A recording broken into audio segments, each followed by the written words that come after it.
Josephine Condo, walang problema sa pagtulong nyo. Huwag nyo lang gamitin yung name ni PRRD para mag-solicit. Josephine Condo, umakit ka dito, putang ina mo ka. Anong patunay mo na nagsosolicit kami? Pero kung meron akong patunay na nanonolicit si Maharlika. Sige nga, provide any proof na nagsusolicit kami. Ang solicitation, ganito oh. For those who want to share or donate water and snacks for those attending the prayer rally at Liwasa Bonifacio, I am appealing to your kind hearts. My friend volunteered to use his truck to load the bottled water and snacks to be delivered to the event. So if you can share in any amount, it would be a big help. If we all contribute together, I will have the water and snacks delivered later at 3 p.m. Manila time. Pwedeng Izel na lang. Salamat. Ano? Izel. Yung payment app sa Amerika. Yan ang solicitation. O, eto pa. Mythical Creatures Calamity Relief Drive for Typhoon Christine victims in response to devastation caused by Typhoon Christine. The mythical creatures, both passionate voices for justice and advocates for Filipino people, have partnered to lead the crucial relief drive. Together, they are calling on all of us to unite in helping the communities affected by these calamities. Your donations will go directly toward the providing essential resources, food, clean water, clothing, medical supplies, temporary shelter to those hardest hit by the typhoon. Now more than ever, the mythical creatures believe that collective action can rebuild lives and restores hope to those in need. You can send your donation through the following channels. US donations, Zelle, via Zelle. Account number ending to 4306. BPI, account number ending to 6891. Account ng Pegasus. Security Bank, ending to account number 8221. Account number ng Pegasus. GCash, ending number 8565. GCash ni Pegasus. Oh my God. Every contribution, no matter the amount, makes a difference. Join us in this vital effort to support survivors of Typhoon Christine. Together, we can help restore lives and bring hope to those in need. 2024. Sorry, 2024. 2024. Asan si Condom putang ina mo? Bilis! Pakita mo sa akin yung proof na nanonolisit ako. Ako isasampal ko yung proof na nanonolisit kayo. Were there relief efforts din naman? That's the question. Asan yung relief effort? Asan yung resibo ninyo? Oh my God. So, galit sila dahil akala nila gawain natin ang gawain nila. Sinong nanonolisit? Mga putang ina nyo! At ito, sinesend to sa mga... At ito, sinesend to personally. Pini-PM yung mga tao na hinihingan nila ng pera. They are the passionate voices of justice daw. Pero, personal account ba? Personal may name yan, supposed to be, di ba? Yung mga may Gcash yun. Oh, shit. Sana may screenshot ang mga messages nila. Of course, meron. Dami. Of course, meron. Alis na nga. Sabi ko nga, maliban din sa mythical creature na sinasabi ni Adam Joe, is si Maharlika, umamin yan sa live na nanulisit siya doon sa panahon ng EOJC, sa EDSA Rally. Magkano ka din naman pinadala rin? Ha? I mean, ginamit din naman siguro. Wala siyang pinakita kung pinadala niya. Totoo yan. Sinasabi niya, mahal niya si PRRD. Pero bakit during the time na dinadala at kinukuha si PRRD papuntang Dahig?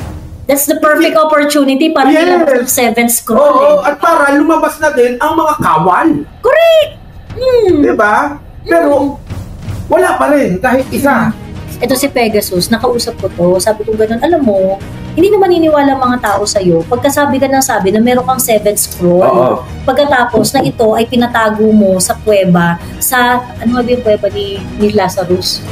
Basta ng kuweba, tinago niya sa kuweba yung 7th scroll. Ngayon, ilalabas lang daw niya yung 7th scroll kasi parang insurance niya yun. Para sa kaligtasan. Para sa kaligtasan niya. So sabi ko, dapat ilabas mo, dapat meron kang pruweba na meron ka talagang 7th scroll, di ba? Baka naman mamaya tissue paper lang pala yan, di ba? Papunas ng puwet. Tapos hindi naman pala yan 7th scroll talaga, ganyan. Sabi niya, di ba 150 yun? 150 scrolls?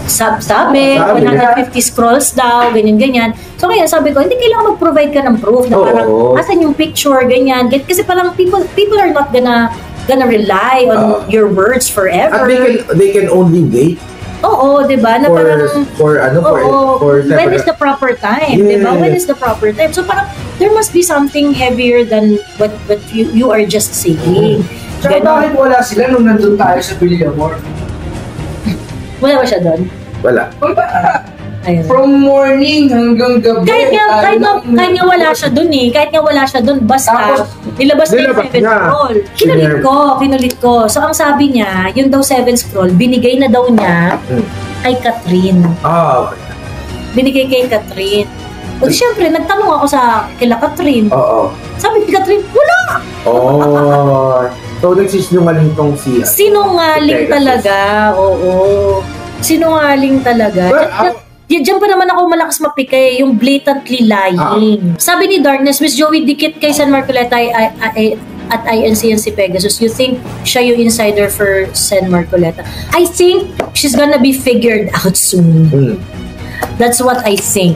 natatakot sila na mababawasan na naman sila ng super solicitation.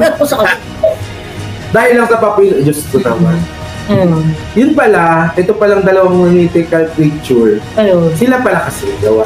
Nag-comment din ako sa piso-piso samantalang 10,000 na sa amin sa EDSA.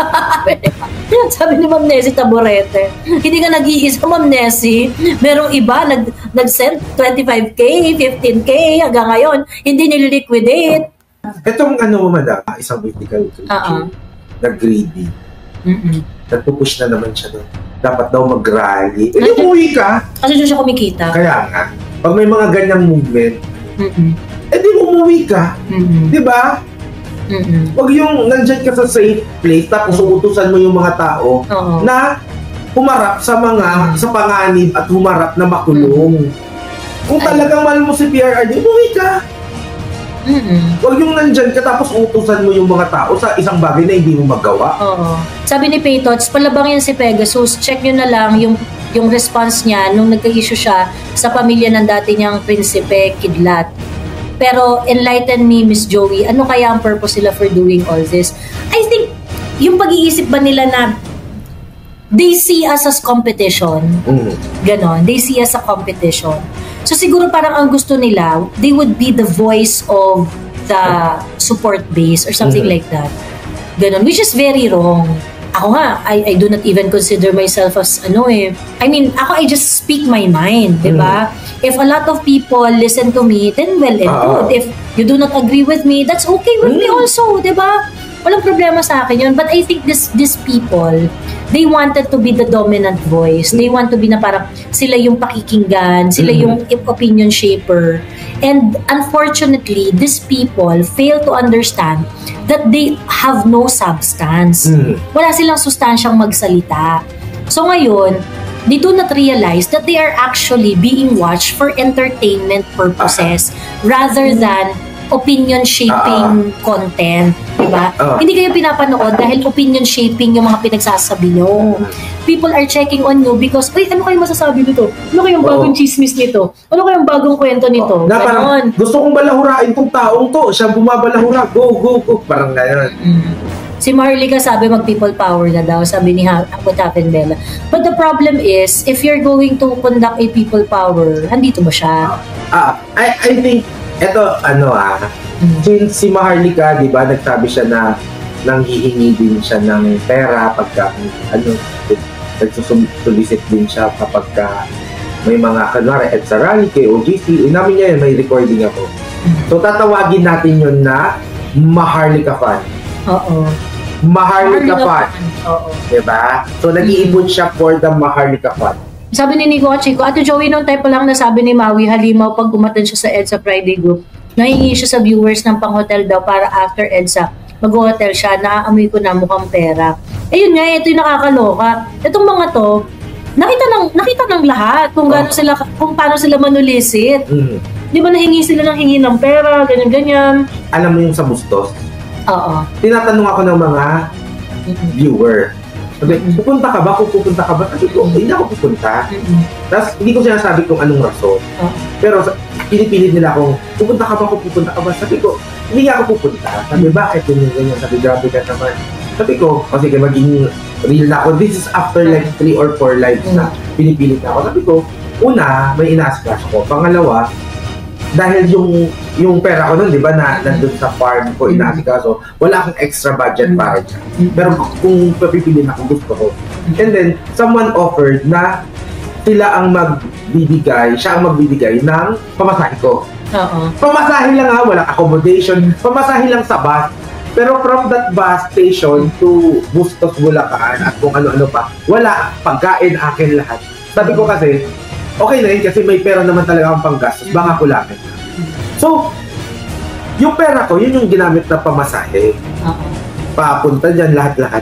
Binigay niya na lang, ginicash niya na lang, which is kalahati lang nung pamasahe.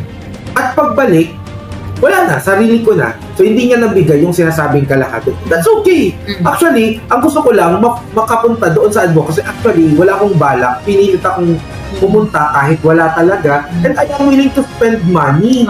Pero yung magpaparinig ka na, kailangan ko ng pang-hotel. Sino ba ang pwedeng magbigay ng pang-hotel? Totoo. Pero if people are really asking you, na tanggapin mo na kasi gusto ko matulungan ka, ganyan. Wala namang problema. That's not solicitation. Ang solicitation, if you actually target people para manghingi ng pera for a certain cost ko, no?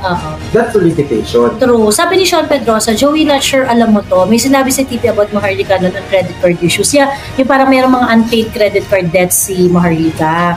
Pero sa totoo lang, even up until now, kahit busit na busit ako kay Maharlika, I don't think it is right for Titi to use it against Maharlika. Kasi kumbaga, credit card naman yun sisingilin naman siya doon ng mga bangko if ever. So parang, although ang point yata ni TP noon is that pa-high life ka ng pa-high life dyan ang dami mo palang utang. Yes. Parang, yun yung point ni TP noon. Parang sa akin naman, parang, kanya na yun.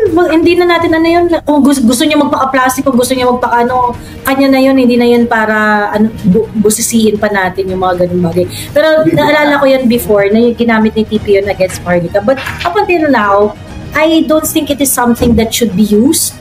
Kasi hindi naman, it's too personal, hindi na siya importante. So, if you're going to ask me, I'm not going to take it against Maharlika, yung mga ganung niya.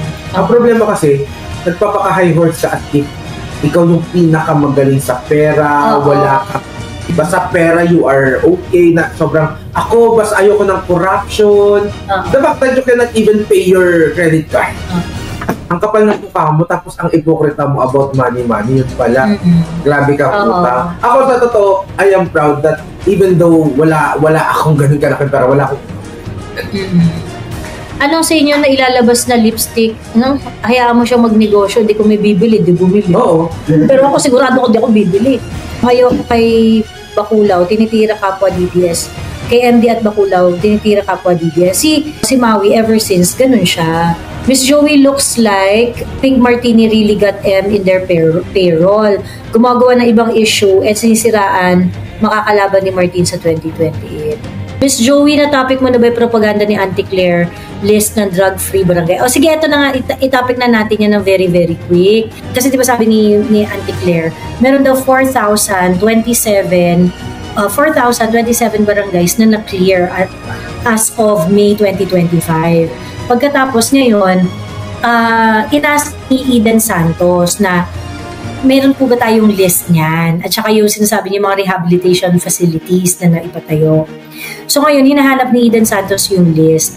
And then biglang ang sumabog na yung PCO, yung Presidential Communications Office, they wanted Eden Santos to be removed sa Malacanang press corps, na hindi na siya yung papadala doon sa Malacanang press corps. Ngayon, of course, nag-backfire ng bongga-bongga sa PCO, ganyan. And then, binigay kanina, nag-press conference si Auntie Claire. Sinabi ni Auntie Claire na ito na ang listahan, ito na yung hinahanap ninyo ng mga barangay na clear, ganyan. So, nakuha ni Auntie Claire, ni Eden Santos. Sabi ni Eden Santos, ito yung nakakaloka. Yung data na binigay sa amin, hindi mo maintindihan kasi wala naman siyang time period na ito yung na-clear at certain period. Ang sinabi lang, as of June 20, 2025. Yun lang daw yung nilagay. Pagkatapos wala naman daw list ng barangays. It's just a table of the number of barangays that were cleared per region. Pero it was not identified kung ano yung mga barangay na yun. Pagkatapos, yung more than half ng coupon ban na winawagayway ni Auntie Claire, yung winawagayway ni Auntie Claire sa press con, ay clear bond paper. Yung method, ayun, clear bond paper pala. So, ibig sabihin, ginugoyo tayo nito ni Auntie Clara,